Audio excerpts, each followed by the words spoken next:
cumpre propósitos educacionais. Jamais consuma um cogumelo não identificado. Intoxicações por fungos impróprios para consumo podem levar a complicações irrecuperáveis e até mesmo à morte. Oi, tudo bem? Meu nome é Paulo, eu sou biólogo e trabalho com o cultivo de fungos e cogumelos, e hoje eu vou lhe apresentar 5 cogumelos muito impressionantes que você precisa conhecer. Número 5, Amanita phalloides. Esse é um dos cogumelos mais perigosos que existem. Produz toxinas e, ao ingerir esse cogumelo, as pessoas começam a apresentar sintomas que incluem náuseas, vômitos, diarreia intensa, dores abdominais e desidratação. Se essa intoxicação não for tratada prontamente, o envenenamento pode levar a uma insuficiência hepática e renal, podendo ser fatal. Inclusive, existe um rumor de que essa espécie já teria sido utilizada no envenenamento de 2 figuras históricas, o Papa Clemente VII e o Cláudio II. Mas a academia considera simplesmente improvável, já que na época já se conhecia muitos venenos mais eficientes e também não existe nenhuma evidência que prove que essas figuras foram realmente envenenadas dessa forma. É um cogumelo predominantemente branco, mas alguns tons de verde a marrom variam ao longo do corpo frutificado, e ele é comumente encontrado em matas de pinos no outono, e uma prática muito comum para reconhecer é cheirar o cogumelo, porque essa espécie emite um odor característico que se assemelha à batata podre.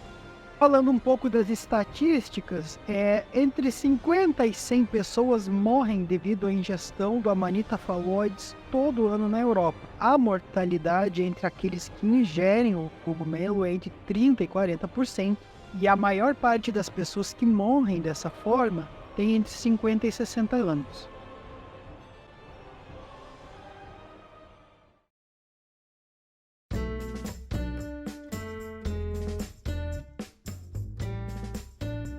Número 4, gênero Ericium. Dessa vez estamos falando sobre todo um gênero de cogumelos e não apenas uma espécie, e esse fungo é tão diferente que é até estranho chamar ele de cogumelo. Isso porque, em vez de possuir um chapéu e uma lâmina na parte inferior, como a maioria dos cogumelos, esse cogumelo aqui apresenta várias projeções que a gente chama de himenóforos e espinhos. E esses espinhos, eles modificam completamente a aparência do fungo. E é por isso que, ao longo da história, ele ganhou apelidos como cogumelo juba de leão ou cogumelo pompom, por exemplo. Esse é um cogumelo vendido como medicinal, e o que as pessoas relatam após contínuos períodos de ingestão de extrato feito a partir desses fungos é uma melhora na função cognitiva, principalmente na atenção e na memória. Atualmente, existem alguns estudos que sugerem que o tratamento feito com as substâncias que esse fungo produz estimula o crescimento neuronal, além de ter funções neuroprotetoras. E as substâncias que estariam por trás disso são as erinacinas e ericenonas. São compostos bioativos específicos que conseguiriam atravessar a barreira hematoencefálica e estimular a produção de fatores de crescimento neuronal. Entre esses fatores estaria o fator neurotrófico derivado do cérebro e o fator de crescimento nervoso. O fator neurotrófico derivado do cérebro, ele é especialmente importante para a sobrevivência, crescimento e diferenciação dos neurônios do cérebro. Já o fator de crescimento nervoso, ele está envolvido na sobrevivência e função dos neurônios periféricos. As pesquisas envolvendo esse cogumelo ainda estão em estágios iniciais e nós ainda não sabemos exatamente até onde ele realmente pode chegar em termos de benefícios para a saúde humana. Os resultados preliminares são promissores e têm despertado o interesse da comunidade científica e também dos chefes de cozinha, já que esse cogumelo junta o útil ao agradável, porque, além dos benefícios medicinais, ele também tem um gosto bastante suave e uma textura macia.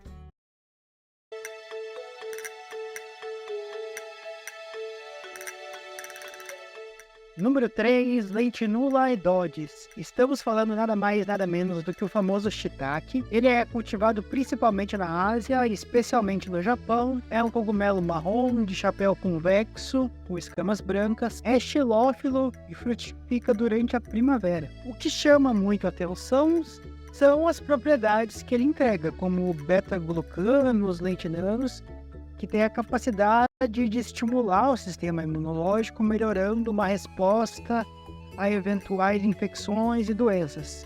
Ele pode ser cultivado artificialmente e existem 2 métodos. O tradicional, quando é feita uma inoculação de micélio em toras, e aí o fungo vai gradualmente se desenvolvendo, formando uma grande colônia dentro do tronco. E depois de colonizar completamente, ele começa a frutificar.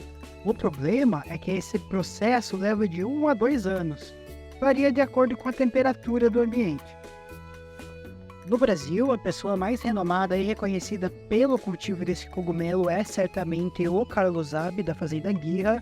Isso porque ele dominou a técnica japonesa, que envolve a utilização da madeira de kunugi, e isso demonstra um rendimento muito maior se comparado ao método tradicional, que usa eucalipto em vez disso. A outra forma de cultivar shiitake é fazendo isso dentro de um laboratório, inoculando um substrato feito de serragem. Nesse caso, o shiitake ele acaba frutificando muito mais rápido, dentro de 4 meses. É um método um pouco mais complexo e várias coisas são levadas em consideração, como a temperatura, a luminosidade, umidade e até mesmo os níveis de carbono do ambiente.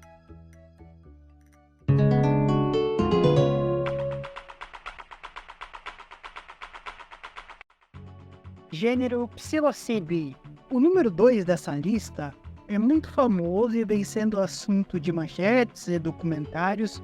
Estamos falando, na verdade, de todo um gênero e não apenas uma espécie, mas os exemplos mais populares de espécie desse gênero seriam Psilocybe cubensis, Psilocybe semilanceata e Psilocybe mexicana. São todos coprófilos de chapéu cônico amarelado e superfície lisa. Frutificam mais comumente na primavera em campos e pastos. Como o nome do gênero sugere, são cogumelos que produzem psilocibina. O que acontece quando alguém ingere esses cogumelos é que depois de alguns minutos, a psilocibina começa a ser quebrada, virando psilocina, e acontece que a psilocina, estruturalmente falando, é muito semelhante à serotonina. E é por isso que as alucinações relacionadas à psilocibina causam uma sensação de bem-estar.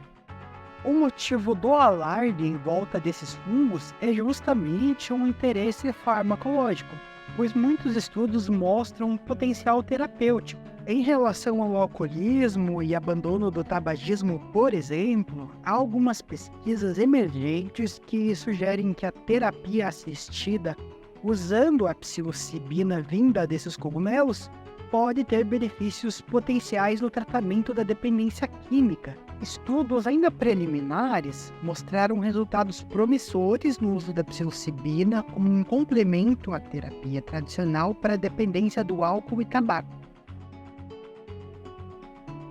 A Anvisa, em 2023, autorizou um estudo de pesquisadores da Universidade Federal de Campina Grande que irão fazer a coleta e extração da psilocibina a partir de cogumelos e também a preparação de extratos para fazer testes in vitro e também em animais, para depois iniciar os testes em pacientes humanos. Pesquisas ainda estão em estágios iniciais e mais estudos vão ser feitos, estão sendo feitos, para a gente poder analisar o uso da psilocibina de forma mais ampla.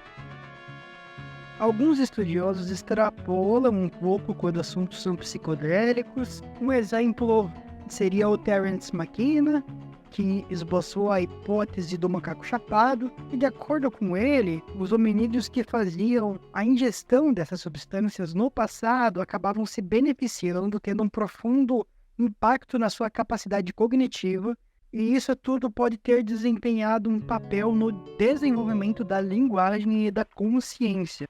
Enfim, existe muita pesquisa e muita controvérsia em volta desses cogumelos, e é por isso que ele está tão alto nessa lista.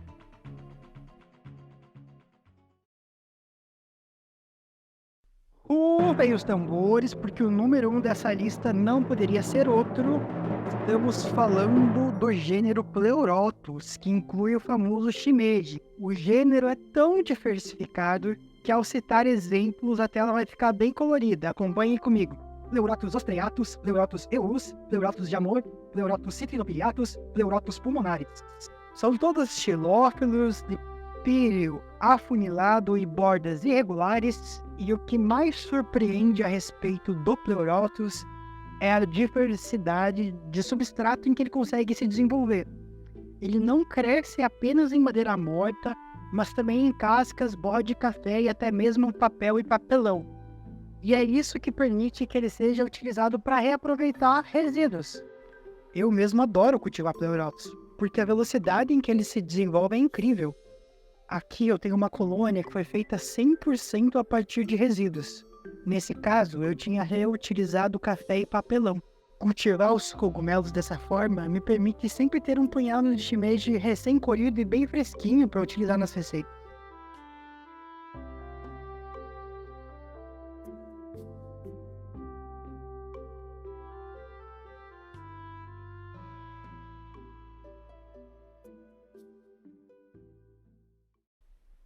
Esse vídeo usou imagens a Lila Medical Media, Azulquimista Cogumelos, Box Labs, Creative Learning, Earth Angel Mushroom, Grow Cycle, Happy Mushrooms, Learn Videos and Vortrage, Newell Farm, Nintendo, Northern California Public Media, Carlos Abe Consultoria, Son of a Bear, Southwest Mushrooms, Spore and Sprouts, UKRI Story.